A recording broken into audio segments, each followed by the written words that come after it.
জন্মগত কিছু রোগ আছে শিশুদের যেগুলোর জন্য পরবর্তীতে সার্জারি দরকার হয়। তো এই এই রোগগুলোর জন্য আপনাদের স্টেম সেলের একটা প্রয়োগের একটা সম্ভাবনা এবং সফলতা আমরা জানি। এই ব্যাপারে কি বলবেন? এই সফলতা এখন আমরা প্রকাশ মানে করিনি। জাস্ট এখনো সম্ভাবনার রিসার্চ কথা আমি বলতে সম্ভাবনার পারি। কথা, জি। সেটা হলো আমাদের জন্মগত ত্রুটি নিয়েই আমরা আসলে বেসিক্যালি কাজ করি। যেমন যেমন আমি একটা উদাহরণ দিই, ঠোঁট কাটা এটা একটা জন্মগত ত্রুটি। জি, আপনি এই ক্ষেত্রে উদাহরণটা কিভাবে দিবেন মানে? আমি উদাহরণটা এভাবে দিতে পারি যে আমরা ঠোঁট কাটা অপারেশন করতে হবে। No hmm. Doubt about that. আচ্ছা। আমাদের প্লাস্টিক করতেই হবে। তো প্লাস্টিক করার পরে যেন এটা সহজে লেগে যায়, এটা যেন ছুটে না যায়, এটা যেন আবার ওপেন না হয়ে যায়, সেজন্য আমরা অপারেশনের পরপর যদি আমরা স্টেম সেল অথবা প্ল্যাটলেট রিচ প্লাজমা যেটা বলে পিআরপি পিআরপি, পিআরপি, জি। পিআরপির কাজই তো আসলে হুম। ওই ওর ওনটাকে হিল করানো। এটা তো আমরা সায়েন্টিফিক্যালি জানি। জি। আমাদের শরীর কেটে গেলে পিআরপি কাজ করে, আমাদের শরীর কেটে গেলে স্টেম সেলই আমাদের হুম হুম। শরীর ওয়ার্ক করে এইসব জায়গাতে। তো আমরা যদি এটাকে একটু এক্সট্রা কোনো থেরাপি দিতে পারি তাহলে অবশ্যই এটা ভালো রেজাল্ট পাওয়া যাবে। তো দেওয়া যেতে পারে। যেমন আমরা হার্টস্প্রাং ডিজিজ একটা অসুখ আছে, যেটা খুব কঠিন একটা অসুখ। অন্ত্রের সমস্যা, তার প্যারালাইসিস হয় এবং পরবর্তীতে আমরা কী করি, প্যারালাইসিস অংশ কেটে ফেলে দিয়ে আমরা নতুন পায়খানা রাস্তা তৈরি করি। আচ্ছা। ওটা করতে যেয়ে দেখা যায় পায়খানা রাস্তার চারপাশে আমাদের স্ফিংটার থাকে, আমাদের নার্ভ থাকে, আমাদের ব্লাড ভেসেলস থাকে।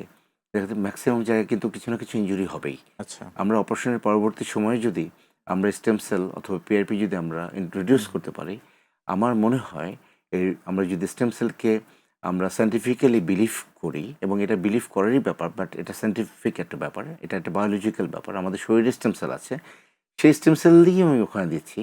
দিলে হবে কি, খুব র্যাপিডলি ওইটার রিজেনারেশনটা খুব তাড়াতাড়ি হবে, ওর কমপ্লিকেশনটা কমে আসবে ফিউচারের। এবং ইউরোলজিক্যাল কিছু ডিফেক্ট থাকে বাচ্চাদের যেমন বাই আমার, বার্থ। হ্যাঁ, খুব ভালো বলেছেন। ইউরোলজিক্যাল ডিফেক্টের মধ্যে আমরা বলবো হাইপোস্পাইডিয়াস। হাইপোস্পাইডিয়াস অনেক সময় দেখা যায় যে একবার অপারেশন হলো, আবার ডিসরাপ্ট করলো অথবা কমপ্লিকেশন হলো, আবার ফিস্টুলা হলো, আবার করলাম আবার ফিস্টুলা হলো, এবং ২-৩ বার অপারেশন করার পর কোনোভাবে এটা ভালো হচ্ছে না। তো সেই ক্ষেত্রে অপারেশনের পাশাপাশি আমরা যদি ওখানে পিআরপি অথবা স্টেম সেল প্রয়োগ করতে পারি, ওইটার রেজাল্ট ভালো হবে, ভালো হচ্ছে। আপনি নিজে একজন শিশু সার্জন, তো আপনি শিশু সার্জারিতে আপনি স্টেম সেলের প্রয়োগের কথা নিয়ে ভাবছেন বা এটা নিয়ে আপনি কাজ করছেন। তো আপনার ক্ষেত্রে এটার সাকসেস আপনি কি দেখছেন? খুব ভালো। যেমন আমরা আমাদের ২ জন এমএস পাস করেছে, মাস্টার্স ইন সার্জারি, পেডিয়াট্রিক সার্জারিতে মাস্টার্স পাস জি। করেছে, এরকম জি। আমাদের ২ জন আছে। ওরা থিসিস করেছে এই প্ল্যাটেলেট রিচ প্লাজমা সেলুলার থেরাপির হুম হুম। উপরে। যেমন অ্যাপেন্ডিক্স অনেক সময় খুব খারাপভাবে বার্স্ট হুম হয়ে হুম, যায়, আপনারা ব্যস্ত হয়ে যায়। শুনেছেন, জি। ফেটে যায়, জি। এবং পারফোরেটেড অ্যাপেন্ডিক্স, পেটের মধ্যে অনেক পুজ হয়, অনেক সমস্যা হয়। তার পরবর্তীতে দেখা যায় যে আমরা অপারেশন করি, এটা ফেলে দেওয়ার ফেলে পরও দেন। আমরা পেট যে সেলাই করি, তারপরে স্টিচ দেওয়ার পরেও দেখা যায় যে ওটা আবার ফেটে যাচ্ছে, ফেটে আবার পুজ যাচ্ছে। হচ্ছে। তো যে রিসার্চ করেছিল ৮০ জন বাচ্চার উপরে, এবং কমপ্লিকেটেড যে ওনগুলি আছে সে ওন্ডে সে প্ল্যাটেলেট রিচ প্লাজমা দিয়েছিল। আচ্ছা। দেওয়ার পরে তার রেজাল্ট অনেক ভালো ছিল এবং তার থিসিস ওয়াজ ভেরি গুড। মানে গুড এই ৮০ রেজাল্ট জন নিয়েছে, বাচ্চা পাস কি করেছে। অ্যাপেন্ডিক্সের বাচ্চা ছিল? আর অ্যাপেন্ডিক্স কমপ্লিকেটেড। আচ্ছা। আর আরেকটা ছেলে যেটা করেছিল সার্জারি, সেটা হলো হাইপোস্পেডিয়াস। আপনি জানেন মূত্রনালীটার সামনে, মূত্রনালীর যে সামনে মাথাটা থাকে জি। যেখান থেকে জি। প্রস্রাব করি আমরা, ওই জায়গাটা সামনে থাকে, মাঝে মাঝে নিচের দিকে নিচের তৈরি দিকে হয়, থাকে, জি। যেটাকে বলে হুম হাইপোস্পেডিয়াস। হুম। ওই হাইপোস্পেডিয়াস সার্জারিতেও আমাদের কমপ্লিকেশন একটা রেট আছে ওয়ার্ল্ড ওয়াইড, সেটা হলো ফিস্টুলা তৈরি হয়। তো ওই ছেলেটা কিন্তু ওখানে পিআরপি দিয়েছিল অপারেশনের পরপরই, এবং সেখানে ওর রেজাল্ট ভালো হয়েছিল। Very good. তার মানে এটা একটা বিশাল আশাব্যঞ্জক একটা বিষয় জি, আমাদের আমাদের জন্য, আমাদের দেশের জন্য।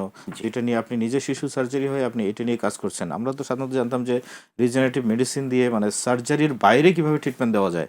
তো আপনি জি, সার্জিক্যাল প্রসিডিউরের ক্ষেত্রেও স্টেম সেলের সফলতা আপনি দেখতে পাচ্ছেন জি। এবং এটা নিয়ে আপনাদের গবেষণা চলমান। যেখানে আমরা ডাউটফুল থাকবো, রেজাল্টে কোনো সমস্যা হতেও পারে, কমপ্লিকেশন বইয়ে হুম লেখা হুম হুম। আছে, আমরা সেখানে স্টেম সেল অ্যাড করলে আমার মনে হয় কমপ্লিকেশনের পরিমাণটা কমে আসবে। এটা আমার কাছে আসলে একটা নতুন বিষয় মনে হচ্ছে, যেটা আপনি সাকসেস রেট দেখছেন, যেখানে সাকসেস স্টোরি আমরা পাচ্ছি। তো এইটা নিয়ে আপনার পরিকল্পনা কি? আমার পরিকল্পনা একটা, একা কখনো কাজ করা যায় না।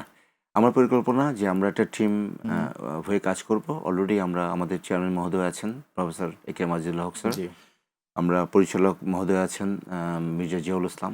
আমরা অলরেডি সবার সাথে আলাপ করেছি, এবং স্যার, আমাদের চেয়ারম্যান স্যার অসম্ভব আমাকে ইন্টারেস্ট শো করেছে যে ইউ মাস্ট ডু ওয়ার্ক, তুমি অবশ্যই এই কাজ করবে। তো তো আমি বিশ্বাস করি সবাই মিলে যদি আমরা এই সিদ্ধান্তে আসতে পারি যে আমরা শিশু হাসপাতালে আমরা স্টেম সেল এবং রিজেনারেটিভ মেডিসিনকে আমরা ডেভেলপ করতে চাই, তাহলে আমরা খুব সহজে ডেভেলপ করতে পারবো। কারণ আমাদের এখানে পেশেন্ট এত বেশি আধিক্য, এত বেশি কমপ্লিকেশনের আধিক্য, আমরা এখানে অবশ্যই স্টেম সেল নিয়ে কাজ করে ভালো রেজাল্ট পাবো। আপনার পরামর্শ কি অন্যান্য হসপিটালের ক্ষেত্রে? আমার পরামর্শ হলো প্রথমে আমাদেরটা হোক। আচ্ছা।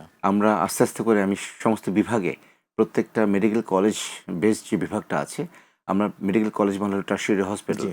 প্রত্যেকটা টার্সিয়ারি হসপিটালে একটা করে জিএমপি ল্যাব থাকুক এবং সায়েন্টিস্টরা স্টেম সেল নিয়ে এটা আপনি research সারা করুক। দেশের কথা বলছেন? সারা দেশের কথা বলছি। এটা তো বিরাট উদ্যোগ হবে জি। এবং এটা বাস্তবায়ন হলে তো আমরা একটা বড় ধরনের সফলতা দেখতে পাবো। জি।